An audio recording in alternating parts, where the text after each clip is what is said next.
টানা 3-4 মাস কোনো ওয়ার্কআউটের মধ্যে না থাকার পরেও আমার বেলি ফ্যাট যদি এই মাত্র 2 সপ্তাহে ওয়ার্কআউট করে আমি এত কমাতে পারি, দেন আপনারা পারবেন না কেন? ইফ ইউ থিঙ্ক যে আপনার দ্বারা কিছু হবে না, then it's a bogus idea. I mean, মানুষ চাইলে পারে না এমন কিছু নাই। So you can do it. তেল চর্বিওয়ালা খাবার খেয়ে খেয়ে শরীরের সব জায়গায় একেবারে মেদ জমিয়ে, চর্বি জমিয়ে একাকার অবস্থা। তাই ঘরে বসেই শরীরের বিভিন্ন অংশের ফ্যাট কীভাবে কমাবেন সেটা ওয়ার্কআউট আজকে ছোট করে দেখাচ্ছি। So let's get started. শুরুতেই আমরা কিছু বেলি ক্রাঞ্চ মারবো। আমি এটাকে বেলি ক্রাঞ্চই বলি, আর কোনো নাম থাকলে আপনারা সাজেস্ট করতে পারেন।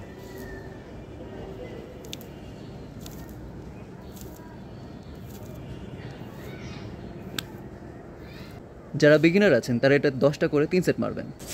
অ্যান্ড মেক শিওর বডি পুরাটুকু উঠাবেন না। বডি যত অল্প উঠাবেন তত ব্যথা লাগবে বেশি, আর আপনি ফিল করতে পারবেন যে আপনার পেটে খুব প্রেশার ফিল হচ্ছে। নেক্সট ওয়ান ইজ, মানে এটাকে ইংলিশে কী বলে আমি জানি না, এটাকে আমি বাইসাইকেল রাইডিং বলি। Kind of this. এই বডিটাকে এরকম রাখবেন, অ্যান্ড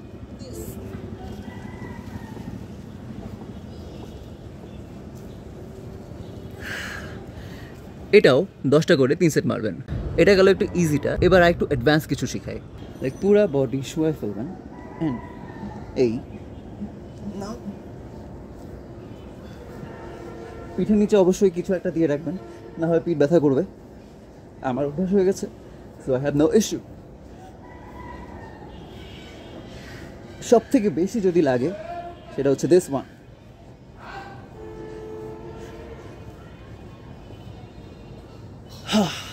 একদিন এসব শিখে ফেলতে চান নাকি পরের ভিডিওর জন্য ওয়েট করবেন? আচ্ছা, একটা বোনাস জিনিস শেখাই দেয়। যদিও এটা আমি করতে পারবো না, কারণ আমার হাত এখনও পুরোপুরি স্টেবল না, সো আমি প্ল্যাঙ্ক পুরোটুকু করতে পারবো না, but I can show you. এই যে পিঠ এরকম থাকবে, নট দিস, এটা থাকবে না, মানে পুরো পিঠটা হচ্ছে আপনার স্ট্রেট থাকবে, অ্যান্ড পুরো ভার আপনার এইখানে। আই মিন, আমি যদি একটু ডিটেলে বডিটাকে দেখাই যে পুরো বডির মুভমেন্ট কেমন থাকবে। এখন আমাকে বডি দেখা যাচ্ছে? I think so. This one. এটা এরকমও থাকবে না, এরকমও থাকবে না, এই একদম straight.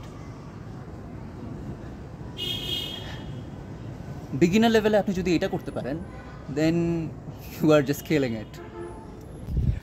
That's enough for today. আবার দেখা হবে নেক্সট কোনো ওয়ার্কআউট ভিডিওতে। Till then, keep working out and let me no